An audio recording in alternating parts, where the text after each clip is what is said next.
Olá, querido aluno! Esse aqui é mais um Prof. Biazon Responde e o papo agora é sobre gestão de pessoas e desenvolvimento de equipes. Então, preste atenção nos hashtags Fica Dicas que vamos abordar alguns conteúdos sobre satisfação no trabalho e também sobre liderança. Para você que está acompanhando a nossa websérie, esse aqui é o terceiro episódio, já está bastante familiarizado com estes temas, mas vamos folhear um pouquinho o nosso livro, acompanhar alguns hashtags Fica a Dica e ver como que a gente pode se apropriar mais desses conteúdos. Bem, falando um pouco sobre satisfação no trabalho, e aí a gente vai recorrer a alguns autores ou alguns precursores dos entendimentos, como por exemplo o Frederick Herzberg. E ele diz que, ele chegou à conclusão, aliás, de que os fatores que causavam satisfação e insatisfação no trabalho estavam relacionados ao trabalho em si e às condições do ambiente de trabalho.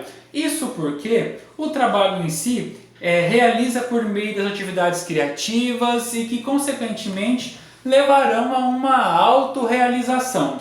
Não só, mas pelas condições do ambiente de trabalho, por serem extrínsecos, dependem exclusivamente da empresa. Então, lembrando que a insatisfação não é o contrário de satisfação. O funcionário ele não necessariamente vai estar satisfeito ou insatisfeito.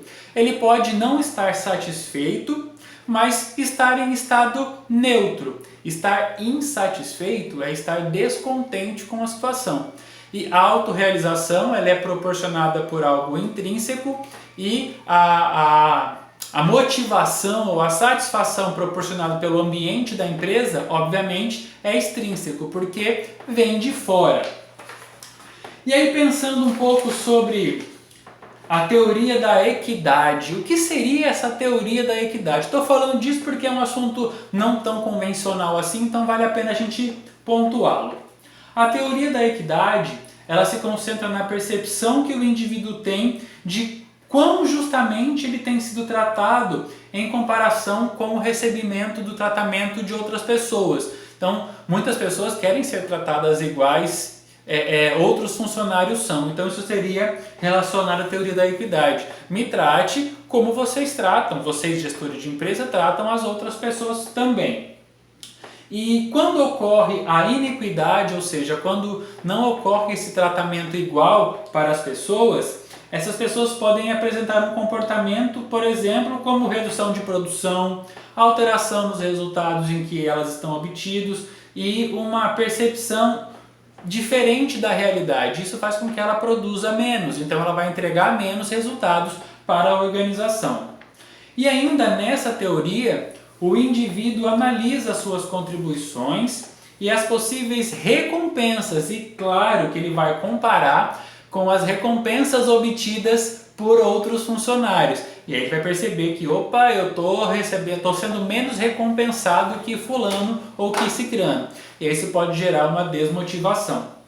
E ainda, a equidade ocorre quando a recompensa recebida é suficiente. Isso pensando no esforço que o funcionário tem em comparação com os esforços que outros funcionários.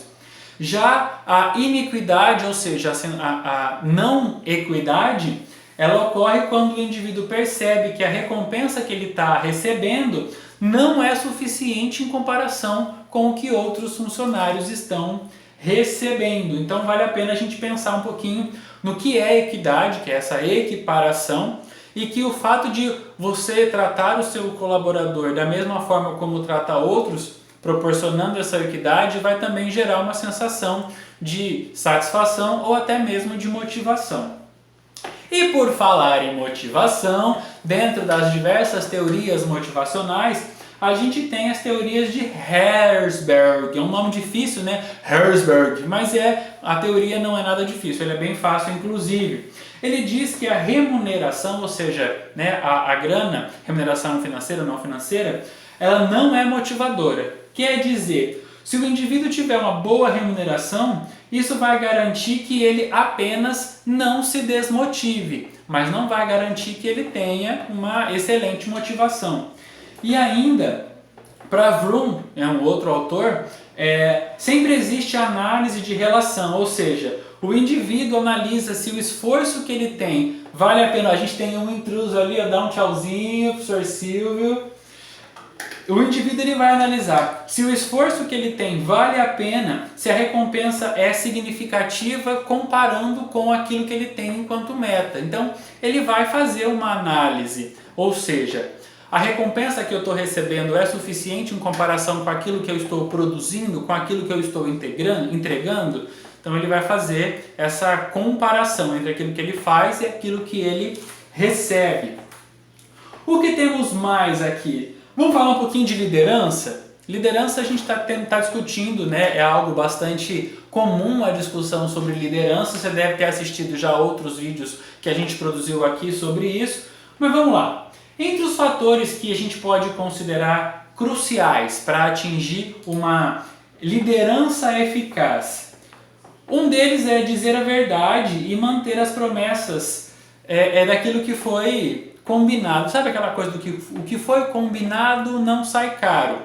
Então isso é uma forma de garantir uma liderança eficaz. E outra coisa é a autoconfiança. A autoconfiança é um dos traços de personalidade que pode propiciar uma liderança considerada eficaz, ou seja, que consegue atingir resultados. E a gente sabe que liderar não é uma tarefa fácil.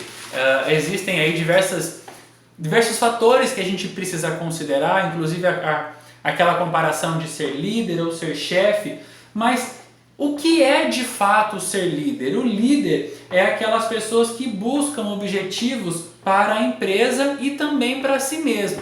Essa é uma das características dessa liderança eficaz.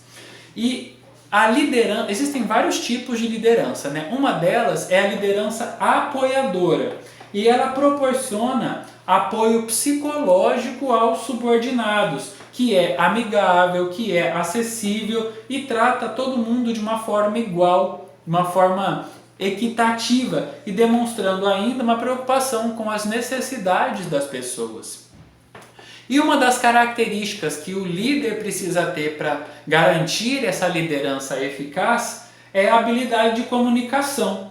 Essas habilidades de comunicação estão ou podem ser relacionadas com as recompensas oferecidas. Então isso é primordial para a liderança. Para o líder é primordial que ele tenha essa habilidade de se comunicar e que ele consiga cumprir com as recompensas que foram prometidas ou que estão sendo esperadas pelos colaboradores.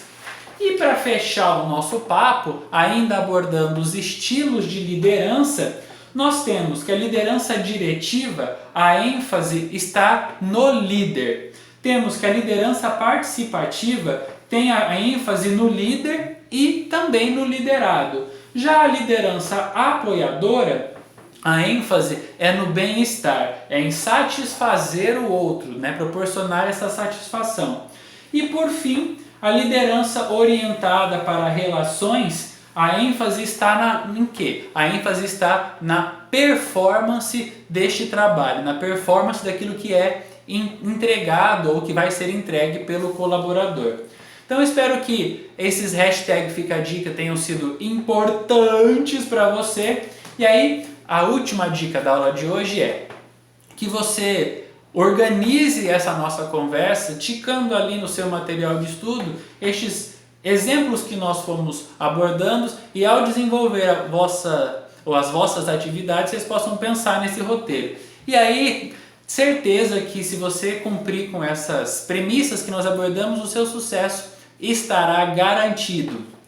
E aí, curtiu as dicas? Curtiu o vídeo? Então inscreva-se aqui no canal, clique ali no sininho para receber as novas notificações, que sempre que possível a gente vai trazer algumas dicas. Professor Biazon Responde, falando sobre diversos assuntos para que você possa se organizar quanto aos seus estudos e também conseguir colocar em prática essas diversas teorias, esses diversos conceitos que nós abordamos. Ok? Curtiu? Espero que sim. Vamos esperar pelo próximo vídeo e vai saber qual é a dica que o Prof. Biazon vai trazer. Ok? Um grande abraço e até mais. Fui!